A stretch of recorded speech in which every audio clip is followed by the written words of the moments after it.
kita mau mulai ya, ibadah kita secara manusia, saudara.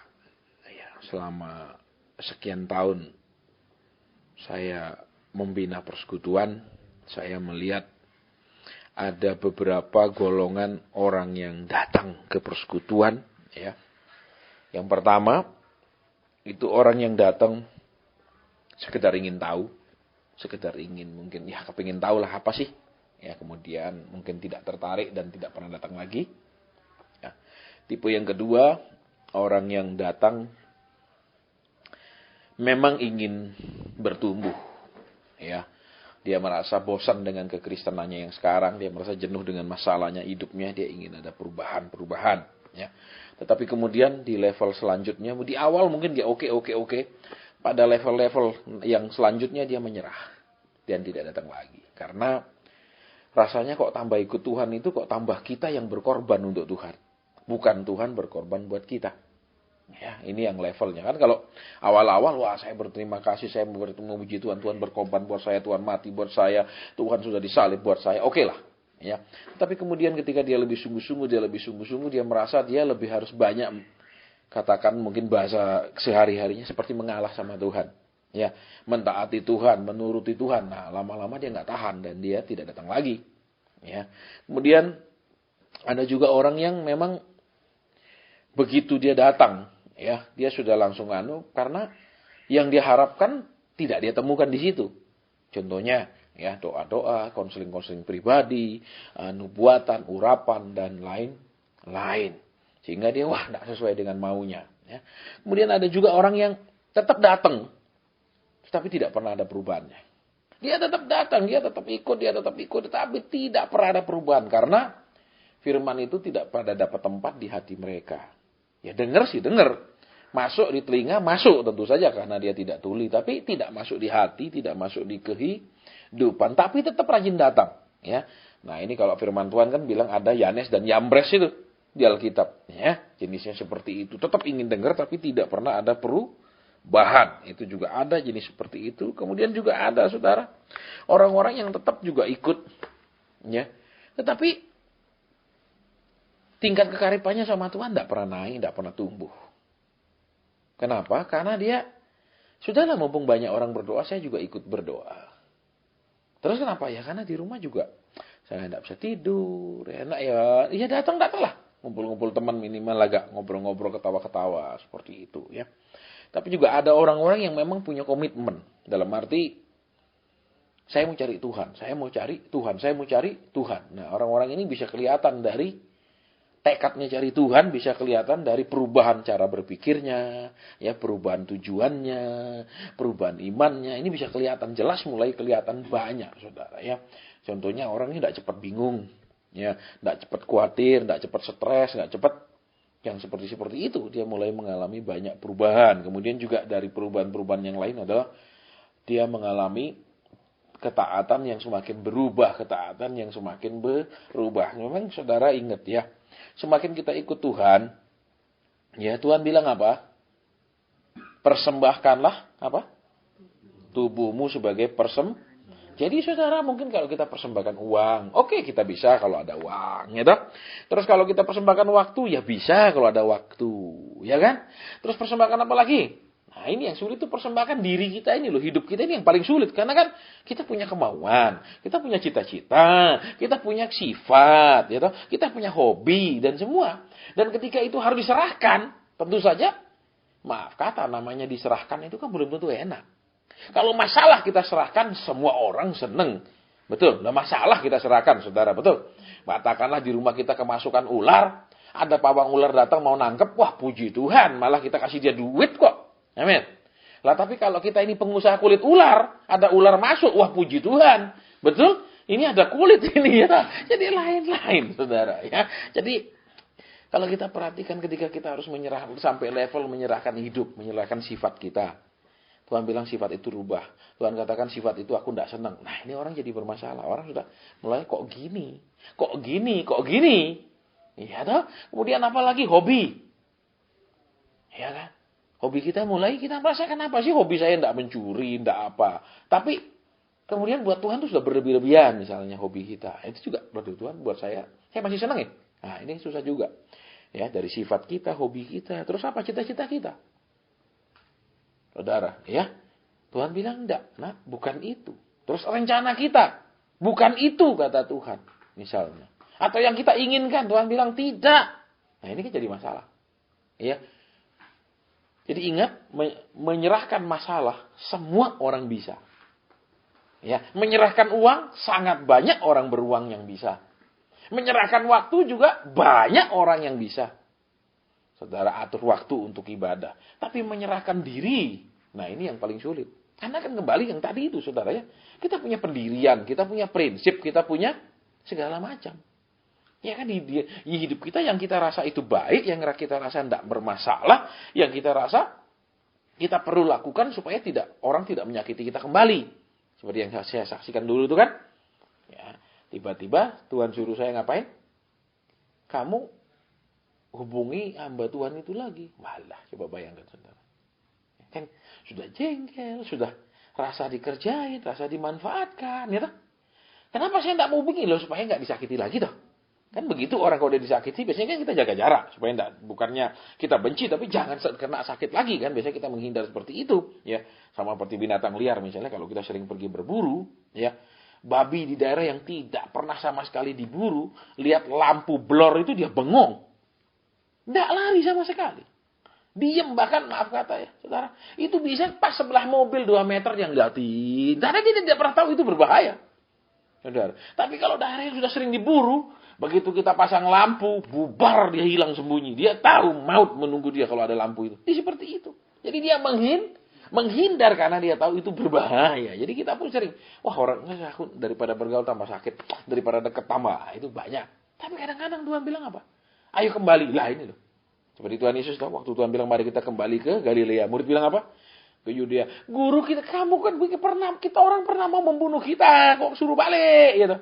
Nah ini saudara. Ya, kadang juga itu berhubungan dengan cara kita melewati hidup supaya orang tidak nyakiti kita lagi.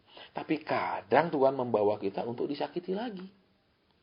Ya, contohnya kan saudara dan saya tahu kan perempuan yang sering kali jarang dibicarakan di Alkitab, jarang dikorbankan di Alkitab itu yang nama Hagar itu betul. Disuruh kembali ke nyonyamu. Bayangkan saudara. Udah disiksa habis-habisan, sudah diusir suruh balik. Loh, coba bayangkan. Kalau balik biasanya tambah direndahkan loh. Loh namanya merasa, nah kamu kan tidak syaro, kamu mau lari kemana kamu sekarang? Loh tambah direndahkan, suruh balik. Jadi saudara yang paling sulit ketika kita menyerahkan tubuh kita ini. Ya menyerahkan hidup kita ini. Kan tubuh kita seluruh keberadaan kita ini. Toh pikirannya, rohnya semua kan di dalam ini. Saudara ini yang diserahkan. Ya, ini yang paling sulit buat banyak orang. Kenapa? Karena dia terbiasa mempersembahkan uangnya. Dia terbiasa mempersembahkan waktunya. Ya, kalau uang, orang-orang punya uang bisa. Ya, waktu juga banyak orang bisa, tapi seringkali juga orang punya uang tidak bisa kasih waktu. Kenapa? Wah, tak kasih duit aja lah Pak Asen lakoni wis doa no Pak Asen. Tak tambahi duit kalau Pak Asen mau puasakan. Loh, aku ini dukun apa suruh ngelakoni puasa. Apa aneh-aneh kadang-kadang saudara. Ya, jadi sekarang yang Tuhan mau mempersembahkan tubuh. Nah, kalau dia mempersembahkan tubuh, maunya, cita-citanya, rencananya, gitu, hobinya, kesukaannya, dan lain-lainnya ini loh. Nggak enak loh saudara. Karena kan itu tentu saja sangat banyak berlawanan dengan maunya kita. Yang cuma sesuai maunya kita adalah diberkati. Amin. Dipromosikan, diangkat, ditolong. Amin. Tapi kalau ditegur, nah ini repot. Diajar, dikoreksi, ayo, diperintah. Nah ini gak nyaman loh, saudara. Makanya, kayak lihat kalau ketika banyak orang mulai masuk ke level itu, mereka nyerah. Baik sudah mundur saja. Lebih baik jadi Kristen biasa, lebih baik jadi Kristen setia secara liturgi, ya loh, tetapi tidak benar-benar berjalan bersama Tuhan. Ya karena kan kalau sifat kita mau dirubah tidak enak ya saudara. Dari kecil kita nyaman dengan sifat kita, betul? Loh, kita nyaman dengan kelakuan kita nyaman dengan pendirian kita. Ketika Tuhan suruh ubah, tidak nyaman loh saudara. Ketika Tuhan suruh, tidak boleh, tidak nyaman. Saya mau seperti tahu saudara, benar, tidak nyaman saudara. Ya, saya pun bulan ini benar-benar hang kepala saya. Ya. Berangkat, saya terlambat pergi stasiun. Bisa saudara bayangkan? Saya terlambat pergi stasiun, bukan saya tahu saya terlambat. Di otak saya itu saya lebih awal 1 jam ke stasiun. Sehingga waktu saya scan, kan biasa sekarang naik kereta kan pakai boarding pass itu. Harus scan kodenya itu. Cet, langsung keluar boarding pass. Saya scan, ditulis kereta sudah berangkat. Kok sudah berangkat? Masukin lagi. Kereta sudah berangkat. Kok sudah berangkat sih? Sejam lagi kok. Nah, aduh, kereta berangkat. Saya sudah telat berapa menit. Keretanya sudah berangkat. Saya tetap merasa di otak saya lagi 1 jam. Bisa dibayangkan. Saya lihat jam. Dengan jelas jam saya menunjukkan jam benar, jam mati. Tapi di otak saya tetap merasa ini masih 1 jam. Coba bayangkan. Kan lagi hang betul ke otak saya. Lagi saya coba masukkan saudara. Kereta sudah berangkat. Waduh, mungkin tanggalnya salah. Saya lihatin, bener tanggalnya. Kok berangkat? Terus saya lihatin jam saya. Iya bener ya. Lagi hang otak saya. Saudara. Ya. Jadi akhirnya ngebut ke naik bus, saudara. 8,5 jam duduk manis. Saudara ya. Sampai kemarin kaki saya membengkak besar ini. Ada fotonya. Bengkak besar merah. Ini. Ya. Itu jadi sebenarnya ini parah, tapi sudah puji Tuhan sudah enak. Ya. Kalau saya lihat fotonya itu bengkaknya besar sekali. Yang kiri. Ya. Terus apa saudara? Waktu saya siaran radio pun berkali-kali saya salah menyebut nama radionya. Coba. Kenapa otak saya lagi hang? Kenapa saudara? Karena kan tekanan bulan ini berat sekali buat saya saudara. Ya. Yaitu tentang persembahan mobil itu. Kan ada orang mempersembahkan saya mobil itu loh saudara. Ya. Terus saya kan sampaikan ke teman. Ya tim kita pelayanan juga lah pengurus di salah satu kota. Karena dia juga sedang berat sekali secara ekonomi. Dia juga ya ditekan sama sekali sama istrinya. Karena semua apa yang dia pegang tuh istrinya punya papa mama. Jadi dia stres berat. Dan saya bilang, saya mau saksikan sama dia tuh. Tahun ini kan tahun pembayaran upah. Kata Tuhan tuh ada orang bersamain aku mobil. Bukan mau sombong. Supaya dia tahu bahwa janji Tuhan tuh gak bohong. Ternyata dia serang balik saya. Kenapa? Tuhan bilang jangan diterima. Dalam hati saya, apa saya ini sudah salah dengar? Saya ini sudah rusak pendengaran saya. Sudah gak lagi peka. Sampai ngomongnya begitu. Terus saya jelaskan sama dia. Enggak, ya, saya jelaskannya. Saya katakan, saya berapa bulan lalu sudah dapat pernyataan Tuhan. Akan terima mobil. Terus mobil saya yang kata analog itu saya jual. Gitu loh. Terus, nanti uangnya itu dipakai untuk pelayanan. Dia ngomong lagi, uji lagi Pak. Uji lagi Pak. Saudara bisa bayangkan. Ya. Kalau saya yang biasa ngajar orang. Kalau kita mau terima pun tanya Tuhan. Boleh enggak. Tiba-tiba ada orang bilang tidak boleh terima. Dan saya Tuhan bilang harus ambil barang itu. Posisi saya gimana? Enak enggak posisinya? Waktu doa Tuhan bilang ambil. Tapi dia bilang tidak.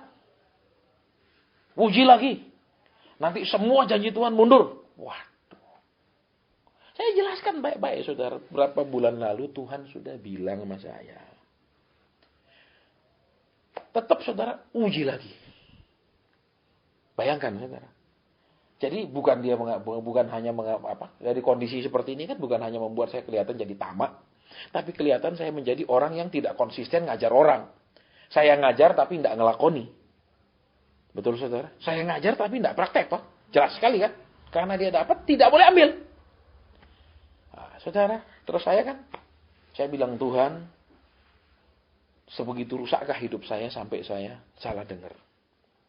Ya, sebegitu tamakkah hidup saya sampai satu mobil ini saja saya ambil, padahal dulu rumah puluhan miliar aja saya tidak ambil. Nah, supaya saya tetap tidak salah, saudara. Saya hubungi kakak rohani saya. Saya bilang, Pak, ada orang mau memberkati saya. Bolehkah saya menerima berkat itu? Nah, saya tidak tanya orang lain, saudara. Karena kalau orang lain nanti kan puji Tuhan jawabannya. Saya nggak mau, saudara. Kalau orang jawab puji Tuhan, buat saya jangan ditanya orang-orang seperti itu. Kakak rohani saya, saudara, tahun 90-an. Saya ingat dikasih oleh seorang pengusaha karaoke 50 juta persembahan, tidak terima. Saudara bisa bayangkan tahun itu uang keras loh saudara. Dia doakan pengusaha itu kasih dia 50 juta. Dia bilang apa? Maaf saya nggak boleh terima uang dari karaoke. Jadi kalau ditanya orang ini, berarti jawabannya bisa benar. Jangan, ya puji Tuhan toh, uang nggak apa-apa. Oh ini kan uang nggak ada tulisannya haram atau haram, betul? Masa ada saudara lihat uang halal atau haram ada stempel? Betul? Jadi terbukti hidupnya itu saudara. Jadi saya tanya dia yang sudah terbukti tidak mata duitan. Kalau yang mata duitan, oh glory haleluya, puji Tuhan. Iya dah, Tuhan gerakkan orang. Enggak, saya tanya yang memang bisa dipercaya. Besoknya dia jawab saya. Dia katakan, terima. Sudah dah. Tapi hati saya sudah rasanya mangkel, saudara. Kenapa? Masa sih mobil satu saya dianggap sebagai orang yang munafik di mimbar? Masa gara-gara mobil ini saya seperti dituduh integritas saya sebagai hamba Tuhan, lain di mimbar, lain di bawah. Mangkel saya, saudara. Sampai saya hampir ngomong, saya tidak jadi terima. Mau saya tolak, saudara. Karena kan rasanya kok begini gitu loh. Kalau ngomongnya cuma sekali, misalnya ngomongnya, misalnya Pak uji, enak tuh. Tapi kalau uji lagi terus, ini kan terlalu menyakitkan, saudara. Berarti kan menganggap diri paling benar. Iya. Nah, tapi siangnya, saudara, kakak rohani saya lagi hubungi saya. Terima dengan sukacita. Waduh, saya minta ampun sama Tuhan. Saya minta ampun Tuhan, saya minta ampun. Karena hati saya udah jengkel nerima kan mau anu ini. Gitu saya bilang, saya minta ampun Tuhan, saya minta ampun, pulihkan hati. Ya, saya hang bulan ini terus terang. Saya bilang saudara ya, karena tidak nyaman dong. Ketika orang menuduh kita, antara di khotbah kita dengan hidup kita tidak sama. Ya, antara yang kita ajar dengan yang kita praktek tidak sama. Ya, sampai saya ngomong sama dia, saya bilang, kok pernah dengar tuh saya mau dikasih rumah puluhan miliar, Tuhan bilang enggak, saya enggak terima. Masa karena mobil satu aja saya gitu. Uji lagi. Ini mau bikin saya meledak, saudara. Ya, sampai rasanya. Kenapa kok saya sampai bilang Tuhan, apa saya ini sudah rusak sekali hidup saya sampai jadi begini telinga saya. Ya, nah itu bikin saya hang, saudara, bulan ini. Ya, dalam arti ketika tuduhan itu begitu menusuk sekali. Ya, tuduhan itu begitu menyakitkan sekali, saudara. Saya belum lagi, saudara ya. Kan satu tuh kakak rohani saya. Ya, saya tanya lagi yang lain yang peka. Supaya kenapa? Ya mungkin dia kakak rohani saya toh. Bisa jadi dia mungkin sudahlah boleh terima, mungkin juga toh pikirannya kan begitu karena masih ada hubungan sebagai kakak rohani toh. Nah, saya tanya yang lain lagi yang peka. Saya nanya gini kan. Kok saya bilang, dulu katanya Tuhan mau kasih saya mobil double kabin. Kenapa yang datang duluan ini yang bukan double kabin? Oke, saya doa, dia bilang. Ya, dia doa, malam dia hubungi, kasih tahu saya. Tuhan bilang itu bagian daripada tahun pembalasan. Cocok loh, orang-orang peka. Saya nggak bilang, enggak, saya bilang ada orang dapat tidak boleh, saya dapat boleh, tolong doakan. Itu namanya mengadu. Tapi kalau cara nanyanya benar kan enggak mengadu. Ya, jadi akhirnya saudara ya saya terima. Tapi ya tetap rasanya sakit, saudara. Kenapa? Karena orang merasakan, loh aku dapat enggak boleh kok kamu ambil. Itu kan tidak enak, saudara. Betul. Tidak enak tuh kalau begitu. Itu, saudara. Makanya saya sekarang udah lebih banyak malas WhatsAppan, saudara ya. Jadi saya lebih banyak diam sekarang. Udah sangat tidak aktif saya WhatsAppan. Orang kasih WhatsApp pun tidak saya balas. Saya mau diam lebih banyak dulu. Jadi ya sangat terpukul. Jadi saya bilang, kan Tuhan bilang tahun pembalasan. Ya, nanti ini baru satu, nanti nyusul-nyusul lagi yang lain. Kan maksud saya untuk memberi dia semangat, ternyata tidak boleh. Dalam hati saya tidak salah, Pak. Ya makanya ya nanti kalau saudara sudah mulai peka, hati-hati kalau saudara merasa dapat, orang lain juga merasa dapat, terus kita merasa paling benar. Ya kalau ada beda ya sudah, diam, selesai. Kita sampaikan selesai, jangan diadu-adu. Jangan diributkan, jangan ditekan orang itu. Saya dapatnya begini loh. Yang kamu dapat pasti salah. Nah boleh. Ya sudah selesai sampai di sana. Ya, masih ingat toh pendeta Malang yang telepon saya marah-marah itu? Gitu? Masih ingat kan? Ini Pak Suseno ya? Yang kemarin melayani di rumahnya anu ya? Iya. Gitu. Yang bilang tak boleh anu ya? Wah, bentak-bentak tuh pendeta Semarang pendeta Malang. Masih ingat tuh namanya tuh. Masih, gitu. Masa enggak ingat Cilinda tahu tuh pendeta Malang yang galak-galak. Ya sudah, maksudnya enggak boleh begitu. Kenapa? Saya dapat lain, ya dia tinggal sampaikan kalau orang tuh berarti apa? Kalau si A dapat lain, si B dapat lain, ya yang bersangkutan doa sendiri. Yang mana yang benar. Bukan si A terus ngamukin si B. Menganggap dia salah, dia punya perkataan paling benar. Nah, ya memang cukup hang, saudara. Tapi ya saya berharap segera pulih. Ya, saya mau pulang menenangkan diri, membereskan diri, memulihkan diri. Karena itu memang sangat menyakitkan. Saudara, ya. Jadi sekarang yuk, saudara ya, cari Tuhan. Cari Tuhan untuk cari jawaban masalah. Cari Tuhan untuk menyenangkan Allah. Itu sama sekali berbeda. Cari Tuhannya sama. Cari Tuhan. Tapi belakangnya berbeda. Cari Tuhan untuk penyelesaian masalah. Atau cari Tuhan untuk menyenangkan Allah. Itu bedanya langit dan bumi. Karena kalau kita cari Tuhan untuk yang pertama, Tuhan yang akan kerja buat kita.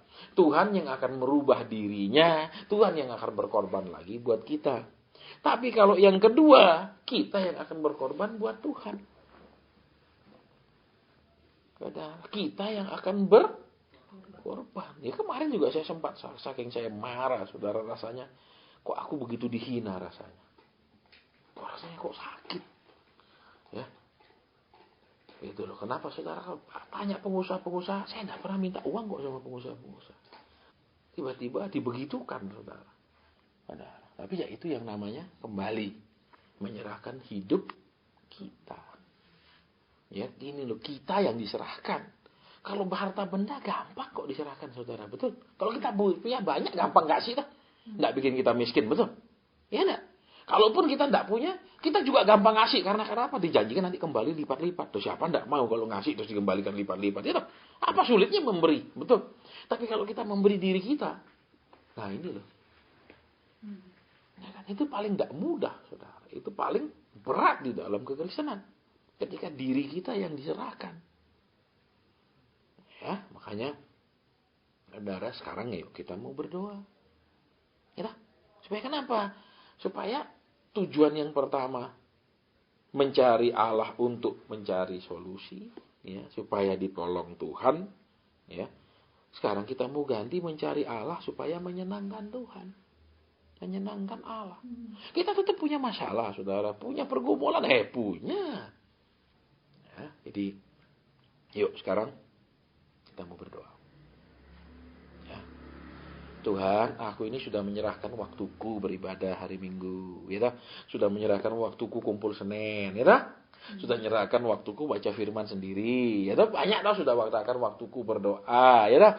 Bahkan sudah serahkan berkat materi yang Tuhan berikan, ya. Terus sekarang level selanjutnya menyerahkan hidup ini. Ini yang paling sulit, saudara. Makanya ketika karakter kita dan lain-lain dari ini kita dirubah, ini yang paling sulit, ya. Ini yang paling berat, saudara, ya. Jadi mari kita mau belajar yang paling berat. Karena kalau yang sudah paling berat bisa, yang lain-lain semua lebih enteng. Namanya paling berat lah. Saudara bisa bayangkan, kalau orang sudah bisa ngangkat 150 kilo, dia suruh ngangkat 100 kilo gampang lah, enteng. Ya, ngangkat 130 kilo enteng lah, dia sudah pernah ngangkat 150 kok. Tapi kalau dia baru pernah ngangkat 20 kilo, suruh dia naik ngangkat 25, waduh, betul? Piye boyokku, betul? Nah, makanya sekarang ayo kita belajar yang berat. Sehingga kalau yang berat sudah, yang lain-lain ringan. Kita mau belajar, saudara. Ya memang saya tahu persekutuan ini itu tidak populer. Karena kenapa? Isinya gereja itu lebih baik daripada isinya persekutuan. Kenapa? Isinya gereja juga banyak orang stres. Tapi isinya persekutuan bisa banyak orang sangat stres. Jadi, ya, nanti saudara yang suka internetan, HP Android, buka website saya. Nanti kan beberapa hari lagi saya pulang, saya muat. Ya, yang apa namanya? Yang di Semarang punya, di sesi nubuatan Sabtu malam. Ya saudara dengar di situ, karena saya sudah jelaskan. Ya, orang datang ke persekutuan itu 90% cari jawaban masalah, bukan cari Allah. Ya, dan sudah 4 tahun juga banyak yang ikut kita, ya cuma cari jawaban, tidak pernah ada perubahan. Ya, jadi mari sekarang kita mau berubah. Ya, berapa kita yang ada, kita mau berubah. Saudara, kita mau berubah. Memang saudara, secara manusia saya tidak berhak menginginkan melihat perubahan itu. Ya, karena kan yang tidak masalahnya yang saya layani berubah atau tidak masalah. Yang penting Tuhan melihat saya sudah mengerjakan tugas. Iya toh? Tapi secara manusia pun Rasul Paulus bilang apa? Kiranya kabar yang kau sampaikan menyegarkan aku. Betul? Dia sebagai manusia pun ingin melihat, saudara, gimana sih orang-orang yang dilayani? Berubah enggak? Ya dah, ini. Betul, secara manusia dia ingin lihat itu.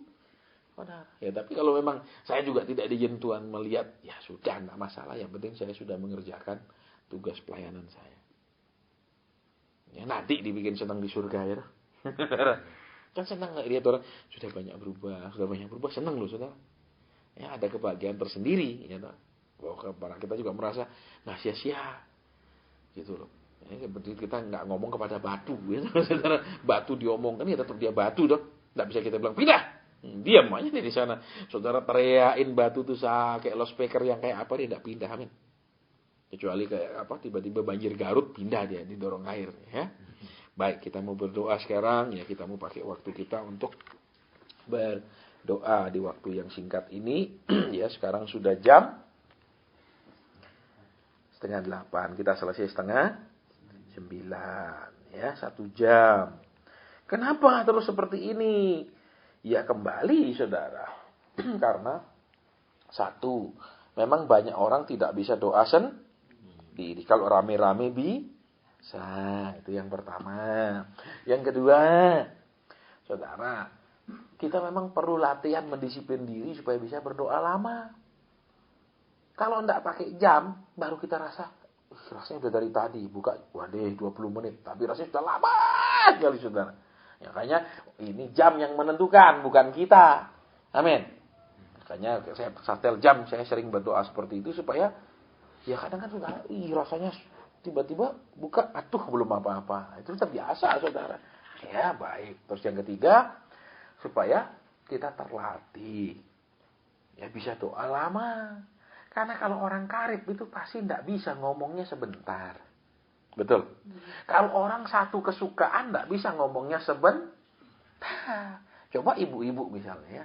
Dia suka masak, ketemu ibu suka masak, wah bisa panjang tuh ke resep ngomong-ngomong, betul. Tapi kalau ini ibu suka di dapur satu suka di mall, tidak ketemu ngomongnya sebentar pasti dia ngomong. Betul? Ibu yang di dapur akan pegal dengar ngomongan shopping, ibu yang suka shopping akan pegal ngomong tentang masakan.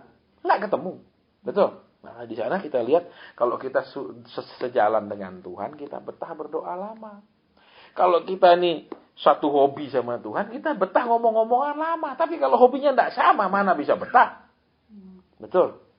Loh, seperti saya cerita, saya sama adik kandung saya tidak cocok, saudara. Ya. Saya tidak cocok.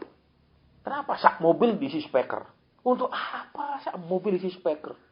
Betul? Terus tambah aki lagi. Untuk apa bawa aki banyak-banyak? Kenapa senang dia? Sound system. Audio saya tidak senang. Jadi kalau ngomong mana cocok? Dia ngomong audio saya. Aku tidak senang. Tidak ketemu ngomongan gitu. Walaupun saudara kandung. Ya makanya ayo kita sekarang. Kalau kita suka berdoa. Ada kemungkinan kita sudah sejalan dengan Tuhan. Ada kemungkinan loh, ini kemungkinannya. Tapi juga ada kemungkinan emang kita lagi ruwet sekali sehingga Tuhan betah teriak Tuhan berjam-jam. Ya, baik kita akan mulai. Waker sudah saya setel. Ya, hari kita periksa HP kita kembali supaya tidak mengganggu kita menyembah dan juga supaya tidak mengganggu teman-teman yang mau menyembah. Ya kita periksa semua. Mau disilentkan boleh, ya lebih baik disilentkan tapi tidak usah digetar-getarkan karena kadang getar juga kedengeran, ya saudara.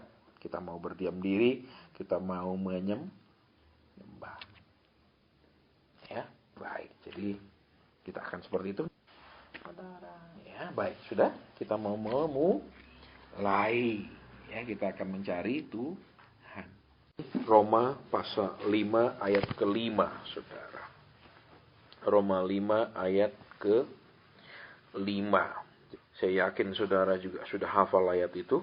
Saya juga sudah hafal, tapi tadi saya ragu apakah ingatan saya masih tepat. Roma 5 ayat 5, sehingga saya masih cari lagi.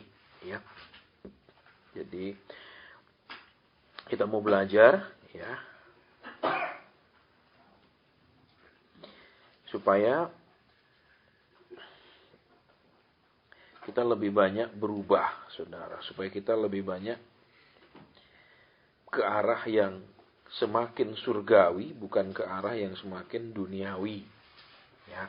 Karena perubahan ke arah surgawi itu semakin berubah karakternya, semakin berubah imannya, ketekunannya, ketaatannya. Ya. Kalau perubahan duniawi itu ya cuman semakin berubah duitnya, saudara. Semakin punya uang, ya semakin kaya, semakin ya seperti itulah, semakin bisa mendapat semua yang dia mau, semakin dihargai orang, dihormati orang, semakin nyaman hidupnya karena tidak perlu banyak berdoa tiap hari. Kita mau pelajari. Baik, saya akan bacakan ayatnya. Demikian bunyi firman Tuhan. Dan pengharapan tidak mengecewakan, karena kasih Allah telah dicurahkan di dalam hati kita oleh Roh Kudus yang telah dikaruniakan kepada kita. Nah, kalau kita perhatikan saudara, ayat ini dikatakan pengharapan tidak mengecewakan. Memang saudara, kalau kita baru-baru belajar berharap banyak kecewa. Kenapa? Karena jawaban Tuhan tidak seperti yang kita mau, baik waktunya, ya cepatnya datang, jumlahnya, dan caranya, dan lain-lain. Tetapi kemudian ketika kita sudah semakin sungguh-sungguh, ya, juga tetap ada kecewanya. Karena seringkali yang kita harapkan tidak Tuhan setujui, yang kita inginkan Tuhan tidak izinkan. Ya, kalau di awal saudara, di awalnya ya kita berharap hidup kita sudah cari Tuhan mulus-mulus saja. Ternyata hidup kita juga banyak mengalami badai dan topan. Kita berharap sesudah kita berubah, kita taat, segera Tuhan jawab. Ya belum juga. Ya, jadi di awal juga kita mengalami kekecewaan-kekecewaan dasar. Kemudian yang kedua, sudah kita naik lagi level yang lain, kita juga mengalami kekecewaan. Karena belum tentu Tuhan setuju, belum tentu Tuhan senang dengan keinginan kita. Ya, buat kita mungkin tidak. Kalau yang awal kan, ya paling sepaharapan kita, masalah kita, pergumulan kita. Ya, kalau yang level lain itu bisa, ya keinginan kita, rencana kita yang tidak disetujui. Dan kemudian kalau kita perhatikan, saudara ya, dikatakan pengharapan tidak mengecewakan. Nah, berarti apa? Kita masih naik ke satu kondisi rohani, kita masih naik ke satu level ya pengenal Tuhan, sehingga apapun keputusan Tuhan itu tidak mengecewakan kita. Apapun jalan Tuhan itu tidak mengecewakan kita. Jadi kalau saudara dan saya seringkali kalau ayat ini diterjemahkan manusiawi dari versinya kita, keinginan kita akan begini terjemahnya, saudara. Pengharapan tidak mengecewakan, artinya saudara dan saya berharap apa? Tuhan pasti beri. Saudara dan saya bergumul apa? Tuhan pasti adakan. Nah, itu versinya kita, saudara. Ya. Tapi kalau kita lihat dari versi yang berbeda, tentu saja berbeda. Pengharapan tidak mengecewakan. Seperti tadi kan. Yang awal, kita berharap dengan percaya Tuhan, hidup kita tertolong. Dengan mengikuti Tuhan, hidup kita semakin diberkati. Ternyata tidak juga. Kenapa? Karena Tuhan perlu mendidik kita. Dan seringkali, saudara, Alkitab bilang dengan jelas sekali bahwa didikan Tuhan itu tidak mendatangkan sukacita.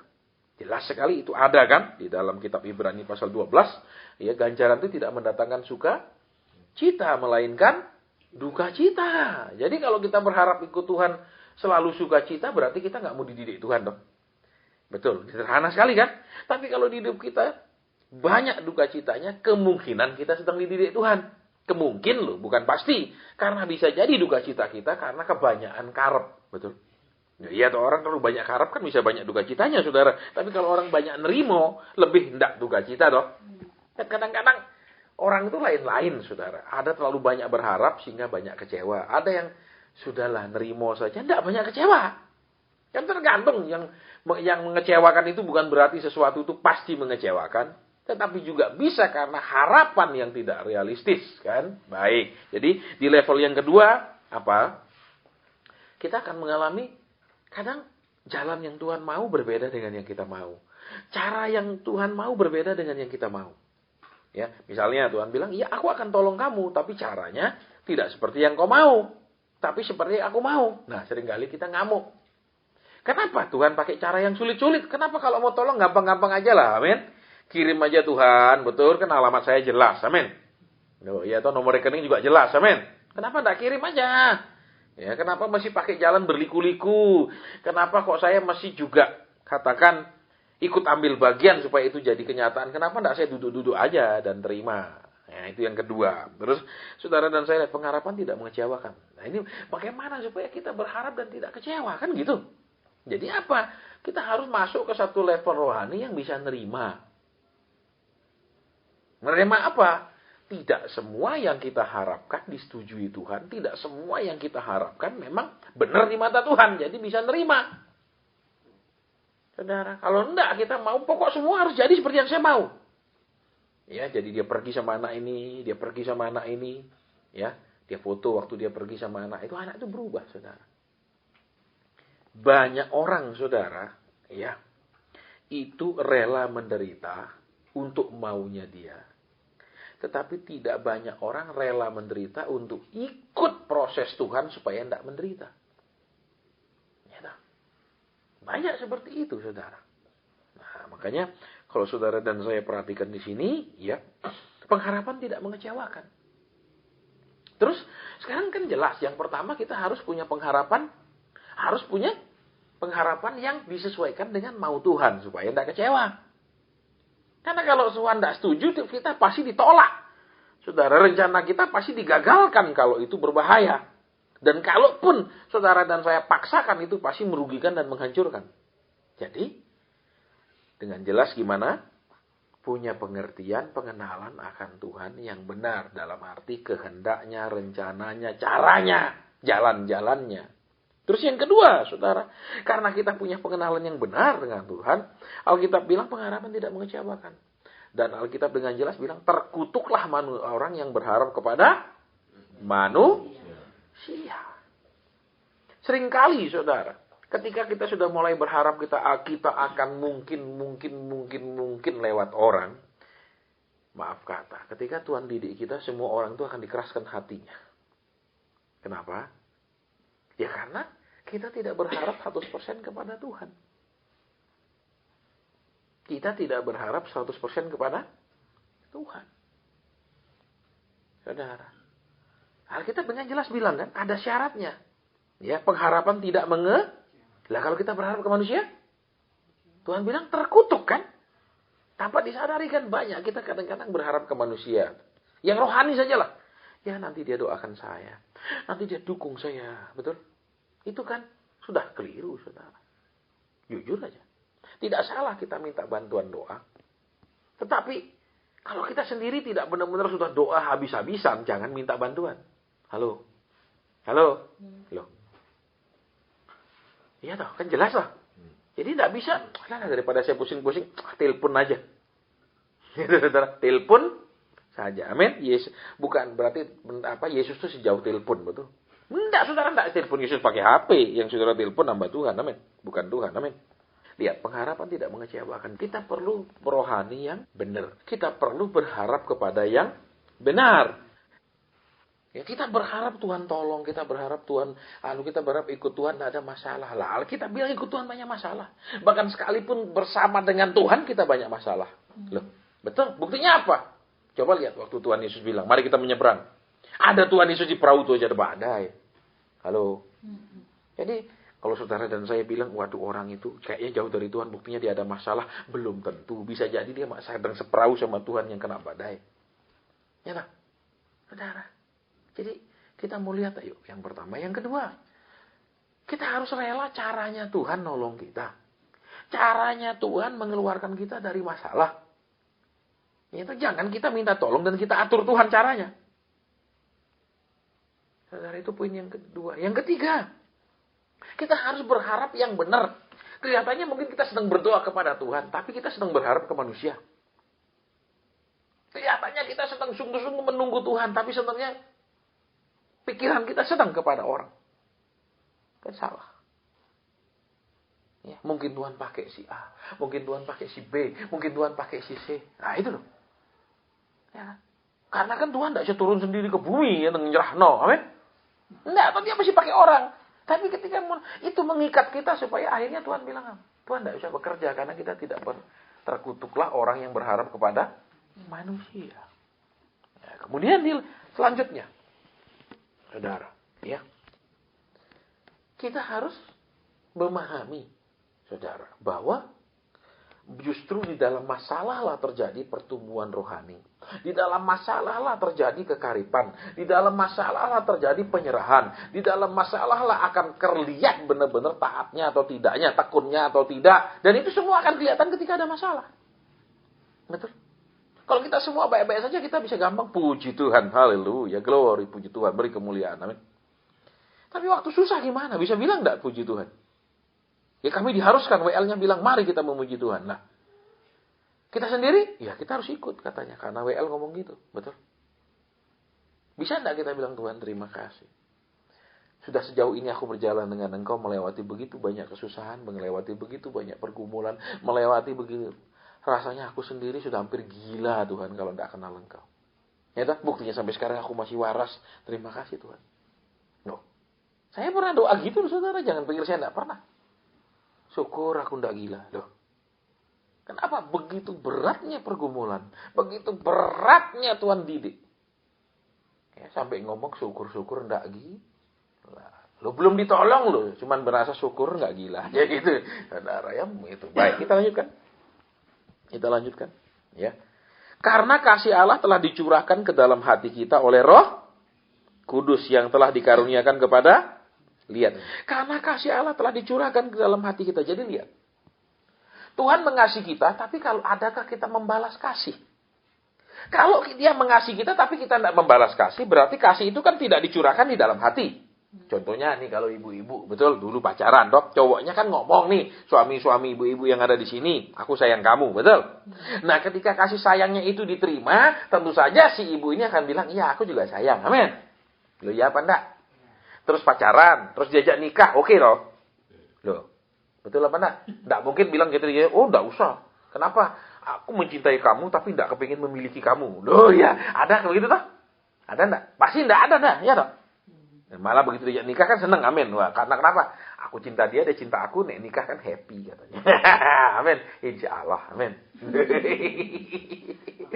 Oke, jadi yuk kita lihat di sini ya. Kasih Allah telah dicurahkan di dalam hati. Di dalam hati. Jadi bukan dikasihnya dicurahkan di ekonomi kita, di karir kita, di perusahaan kita, di usaha kita.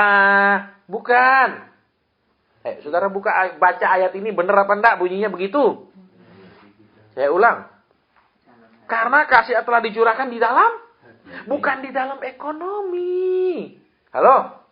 Bukan di dalam pekerjaan, di dalam penghasilan. Nah, bukan ya, benar tak? Tapi kita seringkali bacanya, kasih Allah telah dicurahkan di dalam masalah kita. Betul. Saya jujur. Seperti saya kemarin tuh loh. Jelas lihat jam, tapi merasa jam ini apa? Saya lihat bener-bener, tapi saya merasa ini apa? Ini belum jam segini. Di mata saya melihat itu 1 jam sebelumnya. Lucu enggak? Jelas jam saya nggak rusak, baterai nggak mati. Tapi saya lihat lagi, kan saya datang lebih awal. Ini jelas sudah 7:30 lebih kereta sudah berangkat. Saya tetap di otak saya seperti tetap merasa saya melihat ini 6:30. Loh, aneh enggak? Ayo. Berdiri lagi, masukin lagi itu supaya di-scan. Kereta sudah berangkat, saya tambah bingung kok berangkat. Lihat lagi jam saya. Jelas ini sudah 7:30 lebih kereta sudah pergi. Tetap pikiran saya ini 6:30, bayangkan. Lucu enggak? Lucu. Untung tidak banyak orang gitu, saudara. Karena kan kita ada bakat, jadi sepi loh. Jadi tidak ada yang lihat saya. Kalau lihat kan dia apa-apa. Bapak ini, ya kok lama sekali di situ. Cetek lagi. Berkali-kali lihat jam lagi. Gini kan lama-lama genteng. Nah, sama ya saudara. Ketika kita baca, pikiran kita coba. Sama enggak terjemahnya? Kita bacanya, kasih Allah dicurahkan di dalam usaha, ekonomi, pekerjaan. Amin. Lah ini katanya jelas di dalam hati. Sudah ada urusannya loh saudara. Ayo coba kita mau jujur. Setiap kita baca, kita punya terjemahan masing-masing yang tidak diakui oleh lembaga Alkitab. Betul? Betul apa enggak? Dan yang lebih parah lagi, Tuhan tidak mengakui terjemahan kita. Karena Tuhan bilang, loh kok kamu terjemahnya kayak gitu sih? Kamu baca baik-baik. Baca ulang, betul bacanya, tapi terjemahnya lain. Kalau saya lihat jam, betul, saya sudah lihat ini 7:30 lebih, tapi tetap saya pikiran ini 6:30, bayangkan. Lihat lagi, menurut saya ini 6:30. Ayo. Dan itu beberapa kali, saudara, saya lihat. Sama kan seperti kita. Baca di dalam hati, tapi di dalam ini langsung beda, betul. Di dalam, nah, itu, langsung hati itu diganti semua. Saudara. Oh, kita oleh Roh Kudus, jadi lihat. Kasih itu dicurahkan ke dalam hati. Lihat. Kalau orang pacaran, katakan seorang pria mendekati si wanita, terus bilang cinta, yang perempuan nolak. Cintanya laki ini masuk ke dalam hati perempuan ini enggak? Enggak. Betul apa ya? Lah, sekarang Tuhan mengasihi kita, tapi adakah kita mengizinkan kasih itu masuk untuk menjadi orang yang dikasihi dan mengasihi? Loh, coba bayangkan sekarang ya, waktu dulu ibu-ibu ini, ya, waktu dibilang dicinta sama suaminya sekarang ini loh. Terus ibu-ibu bilang, ya aku menerima cintamu, aku bersyukur kamu cinta aku, tapi aku enggak cinta kamu. Nah terus piye ceritanya? Loh, piye ceritanya? Lucu dah. Berarti apa? Cinta laki ini kan enggak ditolak, udah jelas kan? Nah, sama saudara kasusnya dengan kita. Tuhan bilang di sini kan jelas, kasih Allah telah dicurahkan di dalam hati. Berarti apa? Orang-orang yang tidak pengharapannya tidak akan mengecewakan adalah orang-orang yang memang mengizinkan kasih Tuhan masuk ke dalam hidupnya. Kasih Tuhan kan lengkap. Amin. Bukan hanya pengorbanan di kayu salib tebus dosa. Bukan dong.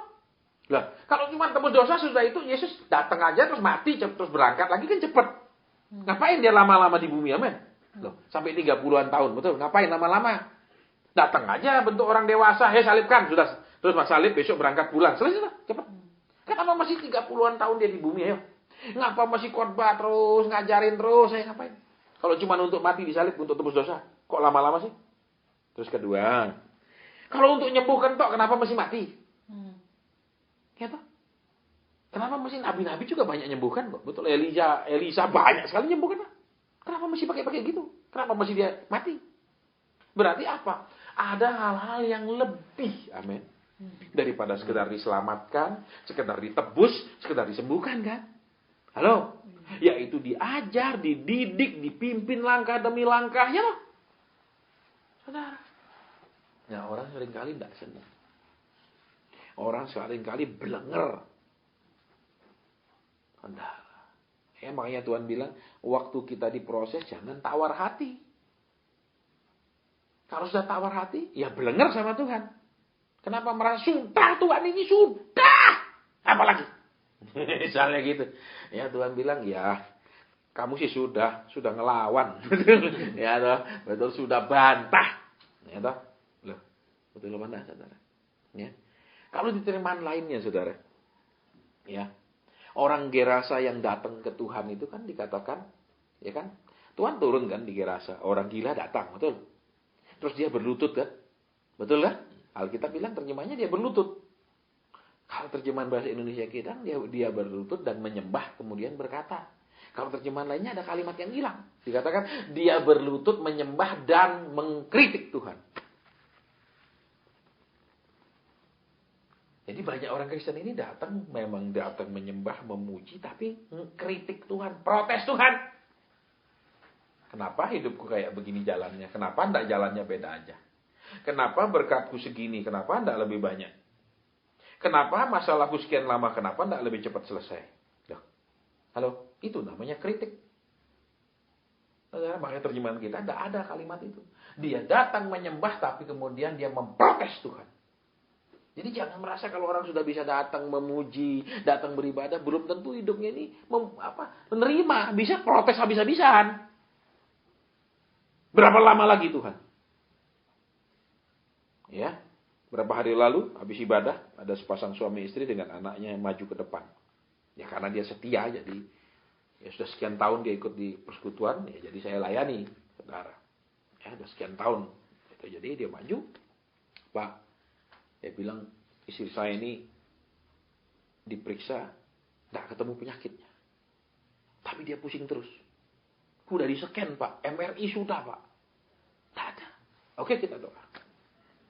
Tuhan, anakmu ini sudah diperiksa semua. Nggak ketemu di kepalanya itu, di sarafnya ada apapun. Semua baik, tapi dia selalu pusing kepalanya, selalu sakit. Tuhan bilang, dia selalu tanya, aku kapan? Terus saya bilang, maaf ya. Tuhan bilang selalu nanya kapan. Iya. Saudara, mereka sedang diproses keluarga ini, tapi istrinya selalu doa, kapan? Kapan? Kapan? Pusing sendiri, saudara. Loh, gitu. Coba perhatikan, saudara ya. Tuhan mengatur masa dan waktu, betul? Dia enggak mungkin ada luput ngaturnya, amin. Enggak mungkin dong luput, amin. Sampai ada satu dia lupa, aduh aku lali sama dia. Enggak mungkin, Pak. Saudara, tapi kita selalu merasa Tuhan lupa, mungkin Tuhan enggak ingat, Tuhan enggak perhatikan, ya tak? Ya toh? Seperti itu toh hidup kita. Akhirnya dia bilang, iya benar. Ya saya bilang, itu yang bikin dokter enggak bisa ketemu. Kalau di-scan bagaimanapun, mau jangan pakai MRI, MRA, B, C, D, E, F, G, semua sampai Z, enggak ketemu, saudara. Kenapa? Karena tidak menerima proses Tuhan. Tidak menerima cara Tuhan. Kenapa masih kayak begini? Kenapa enggak bikin gampang aja? Kenapa pakai lama? Memangnya iklan Telkomsel yang enggak pakai lama itu? Kena dulu yang gedut itu. Ya, iklan Telkomsel enggak pakai lama. Gitu. Itu terkenal ya. Jadinya ini saudara dan saya. Kalau ikhlas, rela, iya sudah Tuhan. Berikan aku kekuatan, berikan aku keteguhan supaya nunggu sampai waktumu. Nah itu. Daripada kapan Tuhan? Kenapa kok sekian lama Tuhan? Ini masalah tambah berat Tuhan. Ngeluh membuat masalah tambah berat. Dan tidak membuat tambah ringan. Betul. Kalau marah kita keluarkan, kita lega. Tapi kalau ngeluh tidak bikin tambah ringan loh, saudara. Tambah sumpah kita. Orang ngeluh tambah sumpah. Yuk, makanya lihat lagi. Kasih Tuhan dicurahkan di dalam hati. Lihat, Tuhan itu maunya supaya kita itu tidak pernah mengalami kekecewaan. Pengharapan kita itu benar-benar diperhatikan Tuhan. Adakah kita ini mengizinkan kasih itu masuk? Bukan hanya berupa keselamatan, bukan hanya berupa penebusan, tapi juga pengajaran, dipimpin, diajar, ditegur, dan lain-lain. Loh, orang mengasihi ditegur loh. Betul. Saudara pun yang suami istri kan kadang sering negur. Pak, makan itu loh, jaga, amin. Ya enggak, bukan sudah makan lebih banyak wis Pak, asuransinya sudah gede kok. Misalnya gitu. Ya, kebetulan Papa kan sudah asuransi ya, men. Ini sudah hampir selesai asuransinya, sisa setahun. Loh. Terus kalau selesai asuransi tidak terjadi apa-apa kan tidak terima uang besar, men. Kasih aja dia makan yang kolesterol super tinggi, ya, men. Iya, 3 hari sebelum selesai masa asuransinya dia berangkat kan lumayan besar jaminannya, men. Loh, enggak mungkin toh. Betul. Loh, suami istri kan pasti juga sering negur, amin. Ya apa enggak? Pasti kan sering negur toh. Pak, sudah malam, main tidur nonton TV aja. Misalnya itu. Ayo. Lihat di sini, saudara. Kasih itu berarti juga menerima kasih, berarti juga menerima perhatian. Perhatian itu juga bisa berupa teguran. Bukan hanya berupa dimasain, amin. Ya apa ya? Tapi juga bisa ditegur kan? Misalnya, apa kamu melamun, Nay? Betul? Tenang, Ma. Aku baru setengah melamunnya. Kan Lim Sholong sudah mati, penggantinya belum ada. Wih, ini cek keren banget ya cita-citanya, betul? Iya, baik. Jadi, saudara lihat di sini, ya. Kasih, adakah kita mengizinkan Tuhan mengasihi kita dengan cara Dia, bukan keinginan kita? Lo contoh seorang seperti perempuannya bilang, misalnya waktu pacaran, aku mengasihi kamu, tapi aku juga mengasihi kamu. Tapi kamu kalau ngasih aku, ATM-mu taruh sini. Nah, gitu biye. Loh, ini kisah nyata, saudara, ada. Kebetulan yang lakinya dari keluarga yang punya pabrik-pabrik. Terus baru pacaran ini, saudara. Sudah minta apa? Kartu ATM-nya. Kok tahu Pak Hasan? CC dari laki ini yang sakit hati. Kok adekku tuh goblok ya? Lah baru pacaran kartu ATM semua diminta. Bukan kartunya tok sak pin-pinnya. Nah ini kan sudah enggak normal, betul? Betul. Terus apa? Ini mau nikah. Oleh keluarga yang laki dikasih rumah loh. Ini dikasih rumah loh, saudara, dikasih rumah. Perempuannya datang lihat moh. Bayangkan, moh. Maunya apa? Aku mau kalau rumah itu direnovasi dengan nilai renovasi sekian. Bayangkan. Yang cerita siapa? Mama. Calon mama mertua. Jadi calon. Kenapa? Dikasih rumah kan Baman Kamsya. Betul? Sombongnya kenapa? Masuk, ngomong sama calon suaminya. Kan ini mau nikah nih, belum aku mau masuk sana, tapi kalau enggak renov, nilai renovnya 900 juta, aku enggak mau. Saudara bayangkan. Nek enggak renov 900 juta, aku enggak mau. Tetapkan, saudara, dia yang menentukan renovnya harus 900 juta. Dan itu sudah puluhan tahun lalu. Saudara, kalau sekarang 900 juta renov kecil. Lah puluhan tahun lalu, saudara. Betul? Wah, terus nanti nek nikah, saudara bayangkan. Ya, aku ini anak terakhir. Yang perempuan ini anak terakhir, penutup. Jadi semua yang aku mau undang, bayangkan. Tapi keluarganya sendiri tidak mau keluar uang serupiah pun. Perempuan itu white tauren. Saudara tahu? Perempuan ini orang luar pulau. Kena juga saya, saudara. Orang luar pulau tuh. Saking semangatnya dia cerita, orang luar pulau loh Pak Asen. Waduh, kena. Orang luar pulau, nasib orang luar pulau. Kalau perempuan ini ingin dicintai, dia punya cara seperti ini, baik enggak? Keinginannya seperti ini, baik enggak? Saking kita kepingin dicintai Tuhan, persis seperti perempuan ini punya permintaan. Betul? Kalau namanya cinta Tuhan, bikin jalannya rata dan lurus. Loh ya? Kalau cinta Tuhan, ayo beri sebelum aku minta. Loh ya? Nah ya toh, begitu toh. Persis toh. Halo. Baik enggak kalau begitu? Enggak baik toh. Masa alasan yang perempuan ini apa? Supaya aku bisa kontrol pengeluaranmu kok. Lah enggak normal dong. Masih pacaran kok minta ATM, minta PIN apa-apaan perempuan model gini. Gitu. Benar? Terus kasih rumah. Sudah syukur dikasih rumah. Mintai kalau enggak renovasi 900 juta enggak mau. Duh coba bayangkan. Ya tapi laki ini saking gobloknya. Kepincut. Saudara, tapi saya yakin dia memang keturunan Daud sama keturunannya Salomo, betul? Gitu. Salomo itu tidak silit perempuan, ada kepinjutnya KU, saudara ya. Sampai Tuhan pun dia tinggalkan karena perempuan. Ya, saudara. Baik. Ya, saudara. Ini makanya kita ini perlu lahir baru. Bukan lagi disebut keturunan Abraham, bukan lagi disebut keturunan Ishak, keturunan Yakub. Kita ini keturunan dari Tuhan langsung karena kita dilahirkan baru. Karena kalau keturunan Salomo kan cilaka, betul? Istri tidak bisa kurang. Ya, keturunan Daud, so istri orang pun dicuri. Ya bayangkan. Ya. Coba lihat. Karena kasih Allah telah dicurahkan ke dalam hati kita. Lewat berkat-berkat kekayaan, uang. Amin. Begitu bunyinya. Oleh Rohku.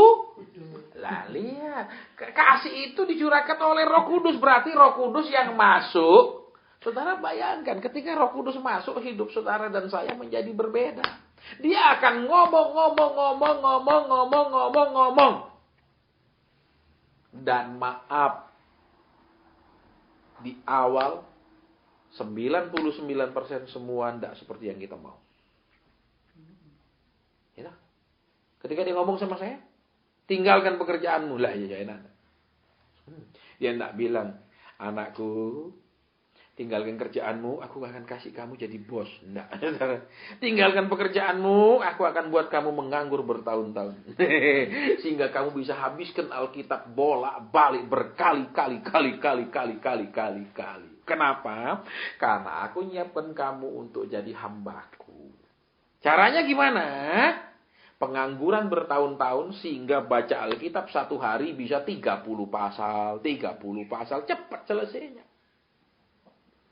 Supaya kenapa? Tuhan punya rencana jadikan saya hamba Tuhan. Caranya gimana? Ya diberhentikan kerja. Dia tidak beritahu saya. Pokoknya kamu berhenti, titik. Terus gimana jadi pengangguran? Karena saya hobi baca, tidak ada bacaan koran. Saya langganan Kompas dulu sama langganan Jakarta Post. Ya, sudah habis saya baca, selesai. Terus apa lagi bacaannya? Tidak ada baca Alkitab. Cepat sekali. Nah, itu loh saudara. Jadi kalau saudara sementara di proses tidak suka baca Alkitab, ya mohon maaf juga ya rasanya aneh. Amin. Loh, iya dong. Supaya kenapa? Mungkin saudara, saya tidak panggilan hamba Tuhan. Oke, tidak panggilan hamba Tuhan. Tapi saudara dan saya panggilannya semua nurut firman Tuhan toh. Nah yuk. Iya kan? Saudara, makanya ya kembali ke sini ya. Kasih kita dicurahkan oleh Roh. Bukan oleh Bapa surgawi. Ngasih. Bukan oleh Tuhan Yesus tebus. Amin. Nih kita gade barang, dia tebuskan juga. Misalnya gitu. Nah. Oleh Roh Kudus. Roh Kudus ini akan pimpin kita, didik kita, bimbing kita, arahkan kita ke maunya Tuhan. Loh, itu yang namanya kasih loh, saudara. Kelemahan antaranya yang kita mengerti apa? Kasih adalah diberi semua kebutuhannya, dituruti semua keinginannya, diratakan dan diluruskannya, ditangking dan dihancurkannya setan-setan di depan. Amin. Itu kasih, betul. Itu pengertian kita. Ayat ini tidak seperti itu pengertiannya. Kasih dicurahkan oleh Roh, bukan oleh Bapa, oleh Tuhan Yesus, tapi oleh Roh Kudus. Ulang lagi. Kasih yang bagaimana? Yang menguduskan. Kasih yang bagaimana? Yang memimpin. Kasih yang bagaimana? Yang menegur dosa.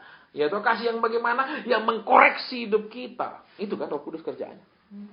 Senang gak kalau dibegitukan? Banyak kita. Khotbah atas. Amin. Maunya terima berkat. Nah ini baru khotbah apa? Itu namanya lambe godir. Ya, tahu saudara lambe godir? Tahu? Enggak tahu. Tuh. Enggak ada yang tahu nama lambe godir? Waduh, parah ya. Masa enggak tahu godir? Godir tahu. Puding, no? Lambe? Ini Iya, itu mulut godir. Mulut yang kayak godir tuh loh. Apa namanya? Jelly gitu. Manis di mulut tok. Saudara. Tapi kita senang yang lambe godir, saudara. Iya, kita lanjutkan, saudara ya. Yang telah dikaruniakan kepada, lihat, dicurahkan di dalam hati kita oleh Roh Kudus yang telah dikaruniakan kepada, lihat. Prosesnya, saudara coba kita perhatikan lagi ya. Yang pertama, semua kita punya pengharapan. Betul? Semua kita punya pengharapan. Masih kecil punya pengharapan. Sudah dewasa sudah punya pengharapan. Nikah punya pengharapan. Betul? Anak sudah besar ada pengharapan lain lagi. Ya toh? Cucu besar ada pengharapan lain. Terus bertambah pengharapan itu kan tidak pernah habis. Kan? Betul? Mau mati kan punya pengharapan. Betul? Supaya nanti kalau aku mati semua ngumpul dulu. Gitu. Masih tuh punya pengharapan. Betul? Ya toh? Supaya apa? Kalau aku sebelum mati aku mau lihat juga suamiku nangis ya aku. Karena selama ini aku tidak merasa dicintai. Macam-macam tuh pengharapan. Ya, saudara. Terus Tuhan kasih tahu supaya nggak punya pengharapan yang mengecewakan tahap-tahap yang tadi itu loh. Ya, terus izinkan Tuhan mengasihi masuk ke dalam lewat Roh Kudus, bukan lewat berkat, bukan lewat kekayaan, bukan lewat usaha, bukan lewat terobosan, tetapi lewat perubahan-perubahan yang Roh Kudus mau kerjakan di dalam hidup kita. Terus, lihat, yang telah dikaruniakan kepada kita jadi, saudara dan saya yang sudah dibaptis Roh Kudus ini, sudah bisa bahasa roh ini, semestinya sudah mempunyai pengharapan yang benar. Bukan pengharapan yang salah. Pengharapan yang benar gimana? Tuhan tetap akan memproses saya sampai saya mati. Itu pengharapan yang benar. Halo? Iya tak? Terus yang kedua, kadang jalan-jalan Tuhan tidak saya senangi. Tapi saya harus nurut. Halo? Enak tak? Enak tak? Enggak enak. Saya ngalami saudara. Ya, ketika saya mau menikah, Tuhan sudah jelaskan kan berapa tahun lalu itu nama yang akan jadi istrimu namanya ini. Ya, ketemu tak? Begitu ketemu, disetujui nggak sama orang tuanya? Enggak. Tidak ada suatu saudaranya yang setuju. Bahkan ancam bunuh. Kenapa kok jalannya masih begitu Tuhan? Padahal yang Jakarta, rumahnya di Pantai Mutiara, rumahnya kayak gitu saudara. Terus apa lagi? Dia yang pegang semua usaha papanya. Anak sulung dong, perempuan sulung paling disayang papa. Papanya sudah stroke. Ayo, semua dia pegang, dia yang tentukan semua. Malah bukan. Ayo. Dan saya sudah ketemu papa mamanya, saudaranya semua wis oke. Apalagi ayo. Semua sudah oke. Papanya juga bilang, silakan. Mama bilang, silakan. Adiknya, silakan. Apalagi kurang. Ayo. Tamatan Amerika. Cantik kayak orang India, saudara. Kenapa enggak yang gampang aja, betul? Kenapa masih suruh nikah sama yang tidak disetujui? Kan sama yang mau dibunuh, ya saudara. Tuhan tuh memang kadang-kadang kadang-kadang suka iseng, betul. Coba kalau waktu dia ngisengin Abraham, coba ya. Abraham bunuh anakmu, potong. Coba saudara. Iseng-iseng Tuhan tuh, betul. Yang garai Tuhan, betul. Abraham tapi ya serius saja, pokok tak potong, Tuhan suruh tak potong, ya tak potong. Dia tidak bilang sih, Tuhan ini serius apa main-main. Nek serius ya tolong dirubah. Ya toh, nek main-main ya ojo kelewatan. Tuhan serius aja ngomongnya, betul. Tak begitu mau dipotong malah Tuhan bilang tidak jadi Abraham, ya toh. Coba jalan 3 hari jauh-jauh ke Gunung Moria. Sudah sampai, sudah siap dipotong, tidak jadi, coba ayo. Coba jalan sekian jauh 3 hari loh saudara. Ya toh naik mobil 3 hari aja pegel, apalagi jalan kaki 3 hari saudara, betul. Apa iya toh? Kadang-kadang garai loh. Tapi sebenarnya kan dia tidak seperti itu. Dia sebenarnya bukan mau melihat. Makanya dia bilang, sekarang aku tahu kau mengasihi aku. Emang terjemahnya seperti itu. Tapi sebenarnya kan Abraham akhirnya tahu bahwa dia benar-benar mengasihi Tuhan. Kita tidak akan kelihatan benar-benar mengetahui mengasihi Tuhan kalau nggak ada ujiannya, gombal. Itu. Nggak akan tahu saudara. Iya. Betul. Sampai saya sering ngomong sama istri saya. Kenapa? Kamu tuh paling susah loh didapatkan. Lewat pengorbanan yang begitu banyak. Tuhan suruh nikahin. Nah, bayang loh. Ayo. Enak tak? Nah, enak. Kenapa sih tidak setuju aja ya? Ini loh. Semua sudah setuju. Semua keluarganya setuju. Enak atau jadinya tidak ada masalah tuh. Kenapa disuruh yang sulit-sulit ya? Makanya di sini yuk. Kasih pengharapan tidak Ketika kita berharap yang berlawanan dengan jalan Tuhan, rencana Tuhan, kita pasti kecewa. Tapi kalau pengharapan kita benar seperti rencana Tuhan, mau Tuhan, pasti kecewa. Kenapa? Aku tahu rencanamu, aku tahu kehendakmu, aku tahu jalanmu, selesai toh. Kalau enggak, kenapa Tuhan? Ayo. Kok jalan gampang suruh jalan sulit, amin. You know? Kalau kita jalan sulit, kita suruh cari jalan gampang. Pergampang lah Tuhan, permudah Tuhan. Kami mohon segala kemudahan. Nah itu Tuhan bilang masuk surga tidak mudah loh. Nah, ya Alkitab bilang apa? Untuk masuk surga kita harus banyak menderita. Diterjemahkan kita harus banyak menabur. Ya toh? Halo, ngawur cuma zaman sekarang ya, saudara ya. Baik, sekarang yuk kita periksa hati kita. Kenapa terlalu banyak pengharapan yang mengecewakan? Yakinlah karena pengharapan kita tidak sesuai dengan cara Tuhan, rencana Tuhan, jalan Tuhan. Halo? Itu yang pertama. Ya. Jadi kita harus rubah. Kita harus rubah. Saya pun saudara. Saya kepinginnya gini kan. Waktu nikah Tuhan, saya kepingin istri saya menemani saya keliling. Tuhan bilang apa? Istrimu akan pulang ke Indonesia untuk aku sekolahkan. Disekolahkan di mana? Di rumah mertua. Saya sekarang. Jadi makanya kalau saudara dan saya, Tuhan, Tuhan bilang kamu kan jerit-jerit karena kamu tidak ngerti jalanku. Tuhan ngerti. Ya tapi kamu ngerti tapi tidak jalani toh. Ya kalau bisa anulah Tuhan, amnesti. Mohon pengampunan. Ya saudara, amnesti ketaatan, amnesti kurang doa. Ya saudara. Amin. Nah ini problemnya Kristen saudara ya. Makanya ruwet, betul? Loh. Saudara, berat saudara. Saya katakan. Sulit. Halo? Loh, menyakitkan saudara jalan-jalan itu. Tapi kita bersyukur kalau jalan yang akan mencelakakan kita itu langsung Tuhan cut, stop. Karena kalau tidak kita menderitanya akan lebih parah, kita akan lebih hancur. Kan Tuhan tahu yang paling baik katanya, amin. Tapi kita rasa kita tahu yang lebih baik lagi, amin. Ini cilakanya, saudara-saudara. Betul? Loh ya apa enggak? Ya, kalau saya ketawa, saya sedang menertawakan diri saya. Ya, betapa bodohnya saya dari dulu, saudara. Dan saya merasa semua yang saya rencanakan, yang saya kehendaki lebih baik buat saya.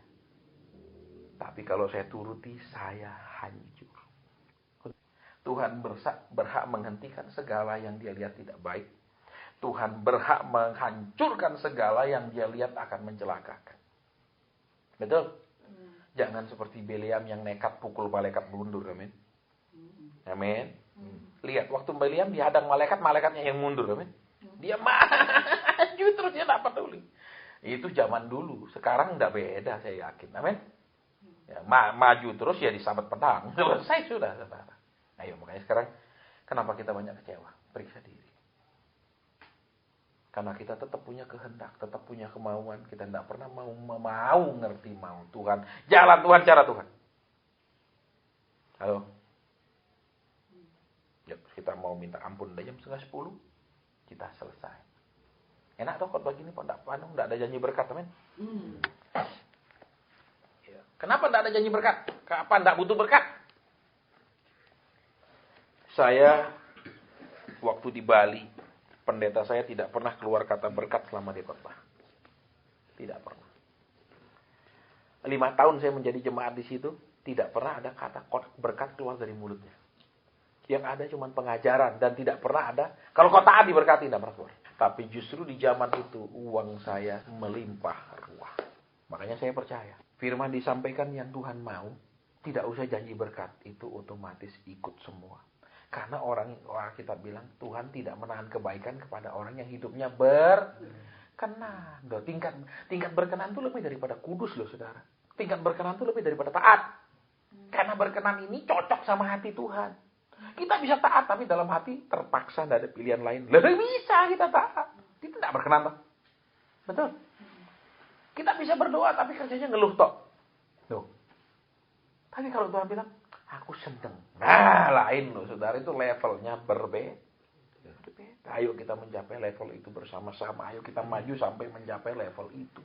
Ya, kita mau berdoa. Kalau ada pesan Tuhan saya sampaikan. Kalau tidak ada sudah jelas toh pesannya gini panjang dari tadi. Tapi Pak, tidak menjawab tentang masalah saya. Sering saya sampai bingung. Saya khotbah 2 jam orang tidak dapat apa-apa. Dia bilang, tidak menjawab Pak. Berarti dia hanya fokus langsung ke solusi. Bukan jalan-jalannya Tuhan. Tuhan tidak pernah bilang, aku akan aku adalah penyelesaian masalahmu. Tuhan tidak pernah bilang gitu. Aku adalah jalan. Aku adalah kebenaran dan Tuhan tidak bilang aku adalah solusimu. Tidak ada. Jangan lu suruh dia menjadi solusi. Ikuti jalannya. Pasti ketemu solusinya. Halo? Yuk kita doa. Bapa terima kasih Tuhan Yesus. Terima kasih Allah Roh Kudus. Terima kasih. Benar ya Tuhan. Di awal kami banyak kecewa. Karena pengertian pengenalan kami akan Tuhan begitu jauh. Dan ketika Tuhan menunjukkan siapa dirimu, caramu, pekerjaanmu, rencanamu dalam hidup kami kaget dan kecewa. Bahkan lebih kecewa lagi ketika Tuhan mengerjakan hidup kami. Karena tidak seperti yang kami harapkan. Karena itu menyakiti, menghancurkan kami, membentuk kami ulang kembali. Tuhan, tetapi semuanya kami berterima kasih. Semua yang Kau rancang baik. Semua prosesmu supaya kami menjadi semakin berkenan. Terima kasih. Mampukan kami. Hidup kami pasti tidak mampu untuk taat dengan kekuatan kami sendiri. Hanya Roh Kudus yang mampu membuat kami taat. Hanya Roh Kudus yang mampu menopang. Dan sementara kalau kasih Allah masuk ke hati kami, biar kami mengizinkannya masuk oleh Roh Kudus. Bukan berupa berkat, kekayaan, solusi, jawaban pengangkatan, atau apapun namanya promosi. Tetapi lewat Roh Kudus yang menguduskan, memimpin hidup kami, mengajar kami, mendidik kami hidup benar. Supaya kami jangan menolak kasih Tuhan. Supaya kami jangan kecewa kalau kasih Tuhan dinyatakan seperti itu. Karena Engkau menerapkan supaya kami mendapatkan hak masuk kerajaan-Mu. Terima kasih. Bapa, bila ada teguran Tuhan atau janji Tuhan atau apa saja yang Tuhan mau sampaikan, silakan. Amin. Tidak ada, jadi sudah jelas. Ya, tinggal kita lakukan. Tapi kok tidak ada petunjuk tentang masalah saya. Nah ini lagi. Inilah petunjuknya, lakukan. Saudara, kalau saudara bertanya sama dokter, ya, saudara batuk flu, dokter bisa kasih obat yang kuat untuk batuk flu saudara. Besok saudara langsung merasa baik. Tetapi ketika saudara flu lagi, belum tentu obat itu mempan. Harus dikasih dosis yang lebih tinggi lagi. Jadi ada dosis yang kadang-kadang harus berhari-hari diminum. Untuk apa? Supaya nanti kita punya tubuh ini tidak kebal. Ya, kalau saya sudah kebal, saudara. Ya, beberapa jenis antibiotik saya kebal. Termasuk ciprofloxacin yang paten pun saya kebal. Ya, itu tidak menolong saya. Karena dari dulu saya dari kecil sakit-sakitan, selalu infeksi tenggorokan. Saya punya penyakit adalah dari kecil itu amandel yang membengkak. Setiap saat saya punya amandel membengkak. Jadi terlalu banyak dikasih antibiotik. Mau digunting waktu itu, ya, dokter lain bilang jangan. Amandel itu adalah tanda ada masalah di dalam tubuh. Jadi Tuhan kasih amandel ini, kasih alarmnya. Kalau itu dibuang, nanti ada yang lebih parah. Amandel tidak, karena itu sudah hilang, tidak tahu. Ya, rupanya iblis tahu, saudara, Tuhan mau pakai saya jadi pengkhotbah. Dari kecil tenggorokan ini dikasih infeksi terus dan parah infeksi. Bisa berhari-hari demam. Ya, jadi kalau sekarang saudara minta dosis tinggi dari Tuhan, hati-hati. Bisa tidak mempan lagi. Jadi Tuhan kasih dosis enteng-enteng sih. Tapi memang lama sembuhnya, saudara. Lama pulihnya. Ya, baik. Jadi mari kita pilih yang jalannya Tuhan. Ya, Tuhan memberkati kita semua. Bulan depan kita ketemu sesuai dengan jadwal kita.